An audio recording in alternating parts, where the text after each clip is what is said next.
Welcome to the Capstone Conversation, where you learn about what's happening in the greater East Bay. I am your host, Jared Asch. I am joined today by April Treese of the Bay Area LEEDS. This is a group that is working with students all around the Bay Area, particularly here in the East Bay, to help embrace technology and their future and expose them to new and exciting things that are going on here. Let's hear from April. Tell us a little bit about the organization and your mission. Bay Area LEEDS. LEEDS stands for Linking Education and Economic Development Strategies. And that is exactly what we do. Bay Area LEEDS is one of the Bay Area that brings long-term talent development solutions to workforce shortages. So essentially what we do is we engage STEM-related career pathway educators in high school and employers who have high demand, difficult to fill STEM jobs. And through innovative programming, we develop, plan, and execute industry supported approaches that build a more diverse, inclusive, and equitable talent base. We believe that economic development piece of it is ensuring that our businesses have a ready supply of talent to meet the growing demand, primarily in STEM-related careers in biotech, in engineering, in manufacturing, in environmental climate areas, healthcare, all of the high demand careers that are not only exist in great numbers here in the East Bay and Bay Area today, but are also, research tells us, going to be in high demand and severe shortages and as we go through the 2020s and to 2030. So our strategic focus is working with high school teachers who are STEM pathway teachers and giving them opportunities to have their students engage in ways that prepare them for jobs that exist now and are in high demand. That's essentially what we focus on. We don't work exclusively with students except through teachers. We've got three ways in which we engage our work, and that is we focus on talent pipelines. So nothing that we do really strays from what the high need areas are in STEM careers. We focus on high school transformation. And in that regard, career pathways that are growing, exist and is growing in high schools, East Bay high schools, are really a way in which to align what students learn in high school with real people who do real things in the local economy. And then, of course, the third focus is sustained business engagement. And Bay Area LEEDS has quite a success rate in engaging employers. Some of our first employers that we engaged in 2001, 2, and 3, when we started this work, are Mhm. still partners with us. We find new ways to engage more partners in the process, and we're proud of that. Most of our work is demand driven. So we essentially bring teachers, career pathway teachers, and industry together. And where there is common agreement, common needs, common issues, and where industry says, yes, we want to support what our teachers want, then Bay Area LEEDS actually develops the programming and engages both sides in the work. It's really an industry led education programming, innovative programming that we create, and we support the career pathways in doing that and create the workforce pipeline. It's quite a powerful group of people, group of teachers, and group of industry partners that are working collaboratively um, toward a common end. And that is a talent pipeline into the future. What I really like about what you're talking about there is this simple concept of partnering employers with educators and creating just a pathway into the needs of our local economy and the types of jobs and everything. I'm just glad to see it because I've always argued that our schools are teaching one thing and the employers are here. And you guys are actively working to bridge that gap. Is my understanding correct? That is a fair assessment of what we're doing. We know that students can't be what they don't see, and students don't know what they don't know. And the same is true for our teachers. And so that is why we have a real focus on working with teachers, working through teachers to engage our students. You have a rich cadre of engineering teachers, of biomed teachers, of environmental sciences teachers, of computer sciences teachers who are doing a great job in the classroom for 12 months a year, but rarely do they have an opportunity to have industry be a part of the delivery of curriculum in the classroom or connecting with students in the classroom. And for us, when we start connecting teachers to industry partners, that sustains an engagement process that allows our students to see real people that look like actually loving careers and serving in the classroom as guest speakers, providing facility tours,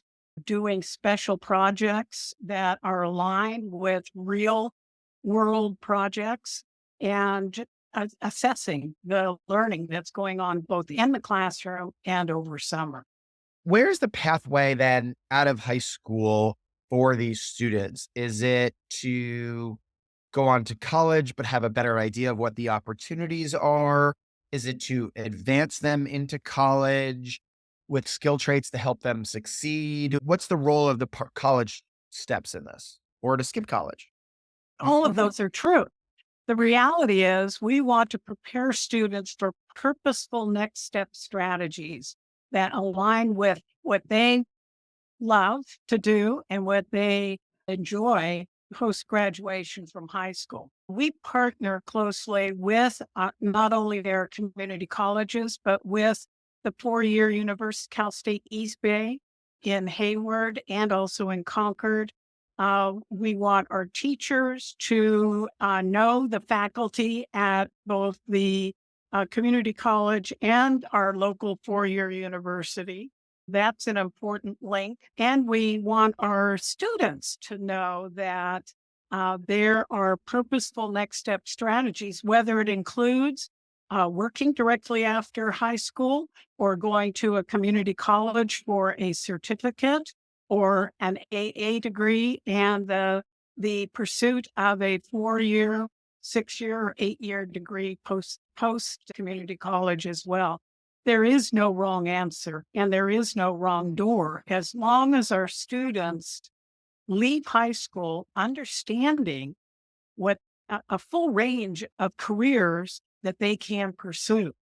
Maybe a young person would like to take a year off before they enter a post-secondary program. We help them connect with employers so that they may choose a short-term job after high school.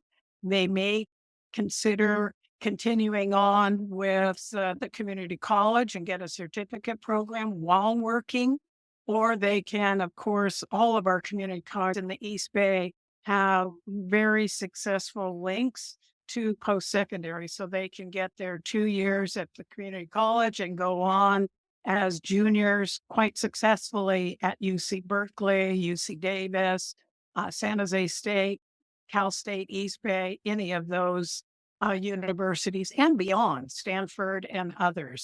You know, we believe that post-secondary most certainly will be required for students to access a middle skill job. One of the important things in terms of economic vitality is that we want our young people to be able to access jobs that pay a middle skill wage that allows them to live, work, and raise a family locally if they so choose, and also to have access to career ladders to higher wage jobs as they move forward in their seniority with local STEM industries or in their post-secondary education pursuits. In addition to the community colleges, we feel strongly that the building trades, which will be a high growth area once the infrastructure bill kicks in and the climate change investments that the state and the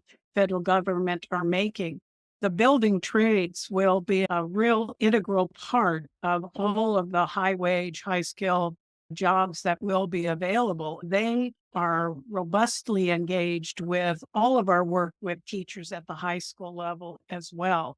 Being an electrician, being a carpenter, being a biotech, lab tech, all of those jobs are really honorable jobs. We call them gold collar jobs because they include not only a livable wage, perhaps even higher than a livable wage, but they also include benefits and retirement. We look at all aspects and make sure that our young people and teachers know about all the different pathways from high school to post-secondary education and training. And that most certainly includes our tradesmen and women as well. 2 points on what you were just saying. The first is what's interesting is the California Forever project in construction, the proposed new city in Solano, that's anywhere between 50,000 to 400,000 people. When you talk about construction trades, and I know they have agreements in place with several of the labor unions up in that area, some people in San Francisco have raised concerns that you're talking 30 to 40 years of labor going that way. You're talking lifelong jobs for people who are 18, 21, 25 can do that. And we saw that in Irvine with the Irvine company building out that city. It's going to take to build that many houses and buildings and commercial and roads. You're talking about that. So I find that interesting. And people in San Francisco are worried that there is going to be a shortage of construction workers and skilled trades related to that project, right? And it would take people away, further away from the city because they would all live in that area. I think that's interesting potential that people do not realize how many construction jobs, the longevity of those skilled workers, that they will be able to live in this area.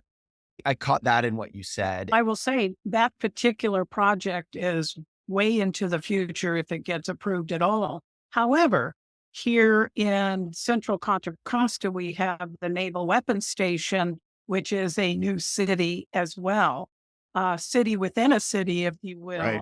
And there will be, as from the state, there is always a demand from the state for our cities to develop new housing opportunities. And San Francisco is not alone. They plan on adding 80,000 dwellings in San Francisco to meet the demands that the state has put on them. There has always been a need for our building trades with apprenticeships that exist through the unions.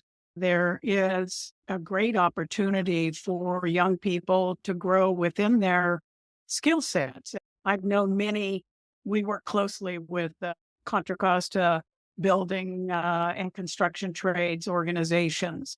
Many of them have four-year degrees, got their degrees, and wanted to really do something meaningful in their lives and chose to be electricians, carpenters, plumbers, welders, and all the essential skill sets of the building trades. And I would say that although Naval Weapons Station is further in its development approvals than any city near Fairfield, with the infrastructure bill that is finally reaching California, with the planned climate investments that are going to be made in California, because we are a progressive state, there will be no shortages of skilled workers. And I think the model that the apprenticeships, the union apprenticeships use to train only those where they anticipate a job at the end, that they try to keep pace with the opportunities out there so that we don't have a large number of unemployed, trained construction workers available. But that is a very honorable next step strategy for many young people. And Bay Area LEEDS does not want to be in a position to decide for young people what they may want to be when they grow up. We want to be sure that our teachers who we work with don't decide also. We make sure that our teachers are aware of the full range of opportunities that exist for young people post graduation from high school. And if you understand the building trades, you understand that the average age of an apprentice is 27 years old. Between graduation from high school and 27 years old, we want our young people to be engaged in very forward thinking, purposeful next step strategies that put them in a position to do whatever they want to do once they are ready to make that decision. The reality is they're going to need post-secondary education and training to have access to a middle skill job. And we want to be sure they understand that, the teachers understand that, and we expose teachers and students to a full range of opportunities through employers. The employers have to care about where their workforce is coming from. Employers have to care enough to give their time and their facilities and their resources to make sure that they are growing their talent pipeline with an eye toward diversity and equity and inclusiveness. Let's go beyond the construction trades now and talk about what is that middle skill level? Because we are talking about training people for lots of STEM opportunities, which could be engineering. It could be everything from working with water and innovation to computer science. What is that middle level skill? Help me define that. And what's a salary related to it in the area today? We work in sectors. So we work with engineering, construction, and manufacturing as a sector. And so when we're working with high school engineering pathway teachers, we bring all three. We bring engineers, we bring building trades, and we bring manufacturing together to discuss job opportunities and next step strategies, because many of the next step strategies are the same. In manufacturing, of course, they hire a wide range of building and construction trades, but they also hire engineers and machinists and all different kinds of workers. And our manufacturers are like a city in and of themselves. They have accountants, they have communications people, they have health people, they have quality, they have all aspects of the industry just within their own company. The shortages that exist the predicted shortages are in engineering. The predicted shortages are in manufacturing processes and in construction trades. In that particular sector, a middle skill job is probably if a student wanted to live in the East Bay and they made $60,000 a year, they would have to have a roommate in order to afford an apartment. That's the kind of training. If the students, as high school students, graduate and go to a community college, a 6-month training certificate at the community college, they can access a $60,000 a year wage. If they go to 4 years and get an engineering degree, they can access a $60,000 a year wage. Of course, it grows with every year and with the company that you are working with. So, we're looking at 60,000 as I think that's almost the minimum wage of a young person who would be able to live on their own without living in mom and dad's house. I want to clarify something that I heard you say is that's starting. You're talking people with a 6-month certificate who could be 18, 19, finishing those programs, making 60. So you're not talking about a seasoned professional who's 35 with kids. That is correct. That's a premium on the post-secondary certificates and 2-year degree programs that give them skill sets that will be in high demand. And what happens with shortages, as you can imagine, this salary goes up. The starting wage goes up when there's shortages. And the same is true in healthcare. Healthcare is another sector. Biotech and healthcare is another sector. We work with our high school health pathways, biotech pathways, give our young people an understanding of a full range of opportunities that exist for 1 and 2 year training programs to 4 years, 6 years, 8 years. It is all aspects of the pathways. We don't want to pose that a young person is required to go on to a 4-year university in order to be successful in a job locally.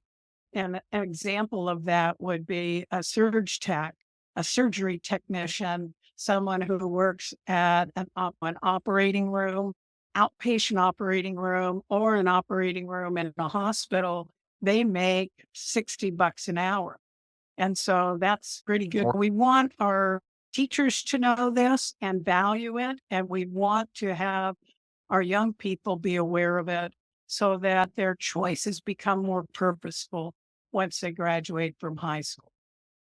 Yeah. And just for quick math, at $60 an hour, it's over 120,000 a year. So we are creating good pathways for people. That is You, as the father of 3 daughters, 10 and under, I often look to how to encourage my girls to go into STEM or just learn about it, right? Incorporate it into their education versus just arts. I know your organization has, I think, 1 or 2 women's programs geared yes. towards young ladies. First, tell us about the programs that you Ah, offer, and then tell us, what advice do you have for girls?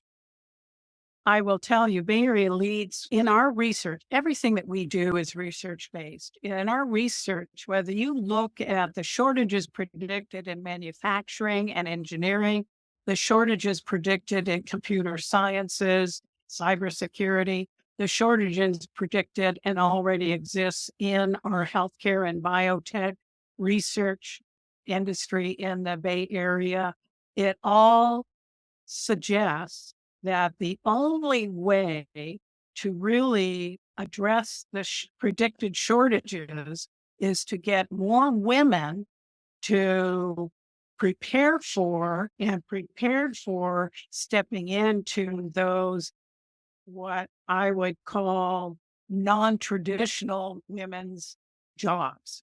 And although it is traditional to have women engineers, when you talk to women engineers, they talk about their training, their university experience being 1 or 2 in a big class of Right. men and the challenges that exist with that. And so what we do, we have a strategic focus on engaging more young people, women, bringing them together with our STEM, we call women in STEM professionals, to be able to spend time together and to explore the value and the career satisfaction that our women in STEM can express to our young ladies at vulnerable ages. One of the programs we have, sponsored by both Chevron and Contra Costa Transportation Authority.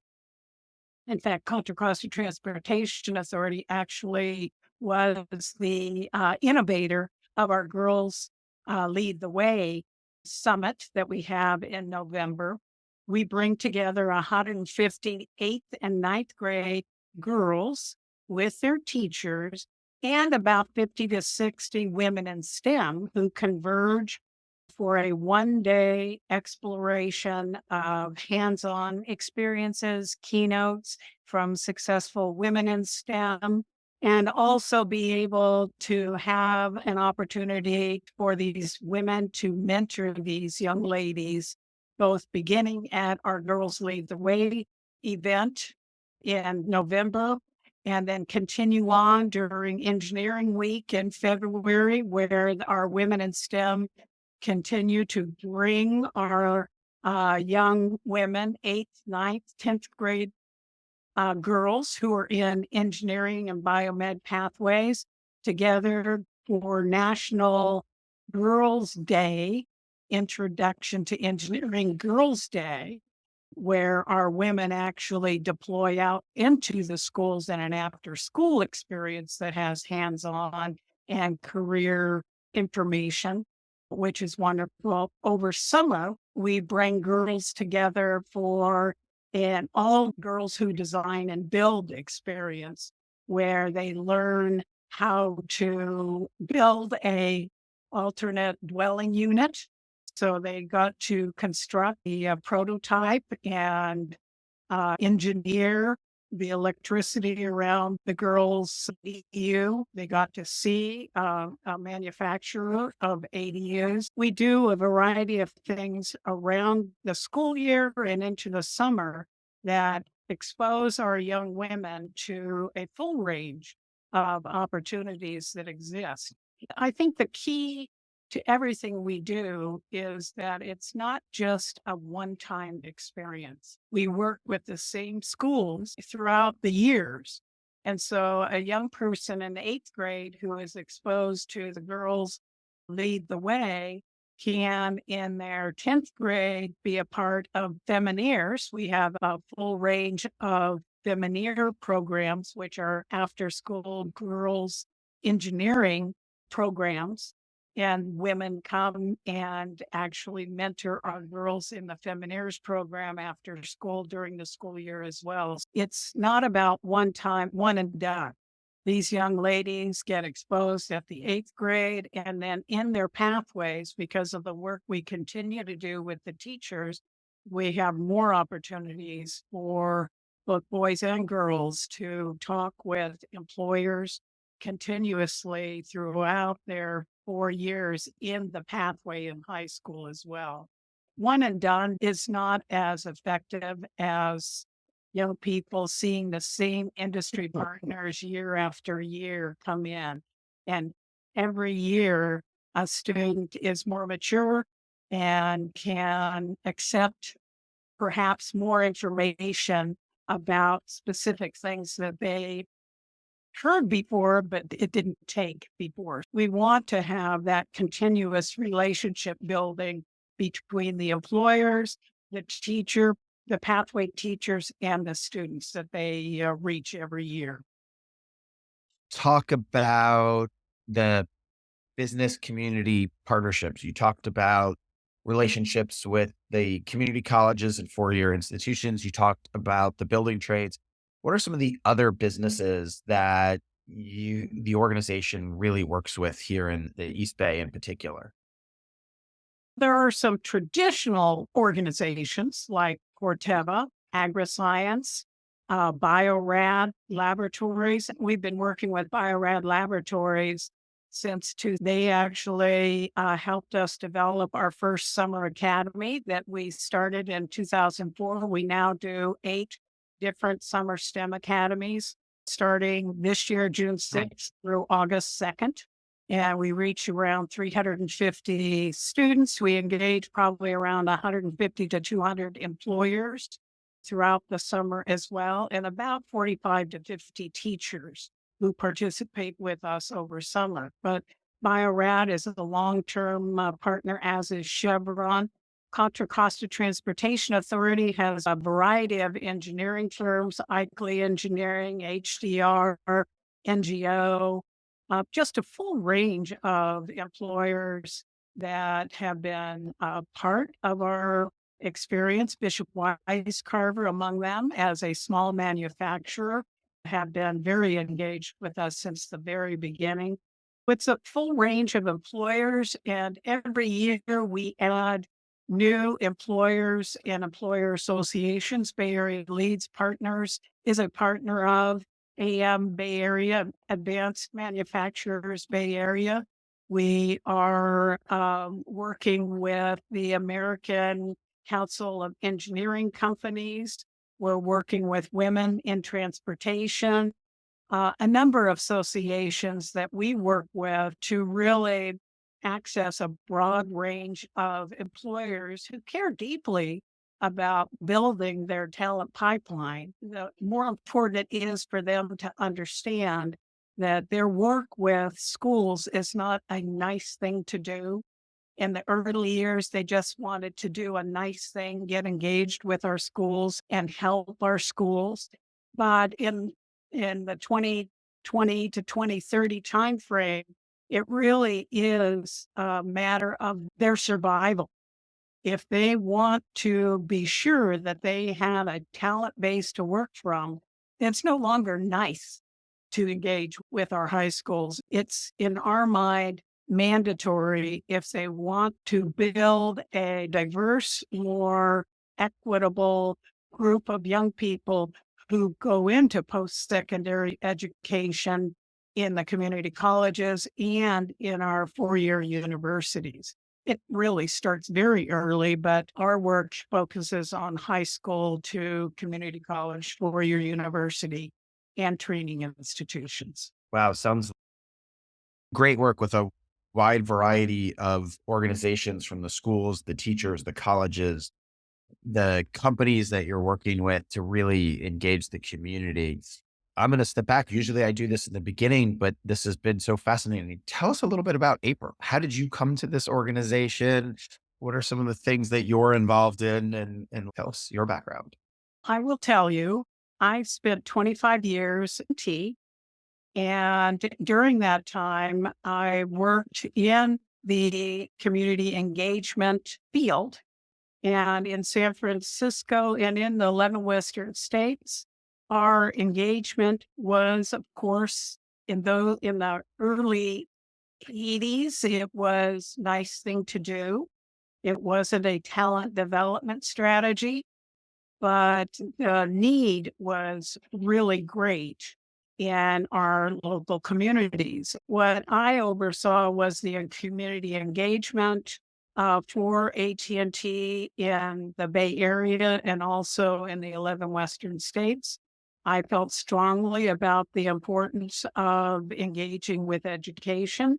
So I really grew my belief system around supporting education.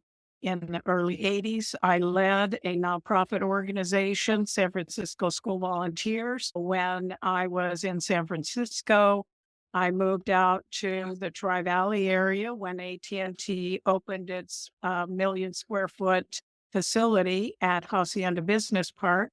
In the Tri-Valley area, there wasn't an organization like the San Francisco School Volunteers that worked with corporations to get them into the schools. I started a nonprofit in the Tri-Valley to focus on Pleasanton Partnerships in Education, PPIE. That nonprofit exists today and thrives. And when I retired from AT&T and raised my family and then went back into the community engagement area, and so I worked with the Contra Costa Economic Partnership, which is an economic development corporation in Contra Costa. Through there, I worked with Linda Best to start a business education collaboration for the Economic Development Corporation and our school districts locally. In that effort became a bona fide nonprofit organization, Bay Area LEEDS, which I lead today. I have a passion for this. Yeah. I know that your girls will be fine. They have mentors living in their households that will help them navigate career trajectory towards success. But we also know that our young people in underrepresented communities, their families perhaps don't have the same kind of professionals sitting in their households. We have an obligation, I think, to really ensure that the adults in the room are caring for all of our children, including those in our underserved communities, to make sure that they all have mentors to help guide them. Teachers are the first mentors of our students. And so we believe that a focus on teachers and growing their understanding of the full array of choices young people have is the first step. And then engaging our employers in the classroom is the second step. I have been fortunate to live a passionate work life, and I continue to do so today. You can hear that energy and excitement in your voice. And for those of you who are listening that know me personally, she must be talking about my wife when she talks about a mentor who's putting them on the right track to success. Cause, she's the strength in the family. Anything else that you want to share about the organization or anything you're working on? I would really like to share with all of those who listen. I'd like them to know that our high schools have been transforming over the last 10 to 15 years with career pathways.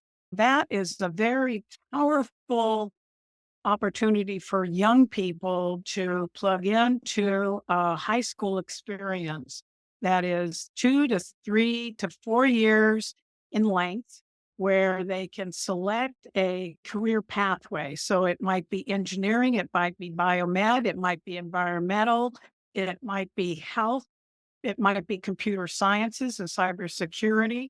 But those schools, and there are probably 60 schools in the East Bay that are delivering a common curriculum.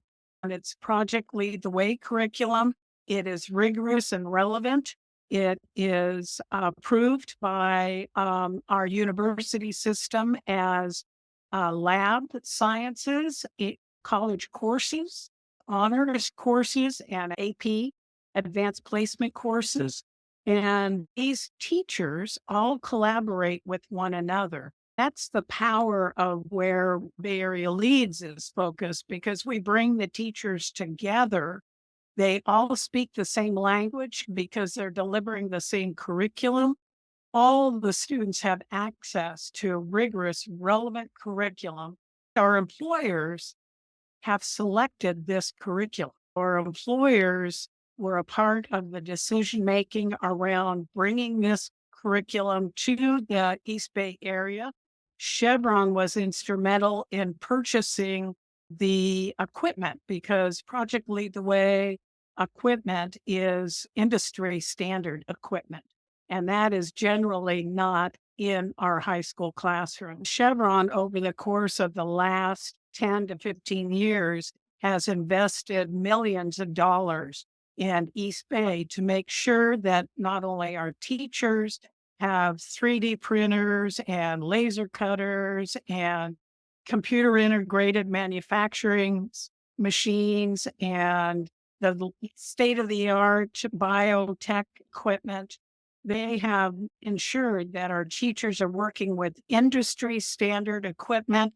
Our students are learning with equipment that industry is familiar with and uses. When students learn in the classroom and then they see it in the workplace, they see exactly what they're already doing and have familiarity with. And therefore, in their decision-making process, they know they can be successful. I think a powerful piece of the equation that Bay Area LEEDS works with in terms of a common group of teachers throughout the East Bay that are committed to project-based learning with industry standard equipment. That is a powerful learning environment for our young people. Thank you so much for being here today. Wait, Don't leave yet. Hit subscribe. Make sure you get the weekly updates. We have a new episode every Wednesday for stuff happening in the East Bay. In the meantime, follow me on LinkedIn, Jared Asch, or check out our firm where we have a weekly newsletter and blog at Capstone Government Affairs on LinkedIn. Thanks for joining us today on the Capstone Conversation.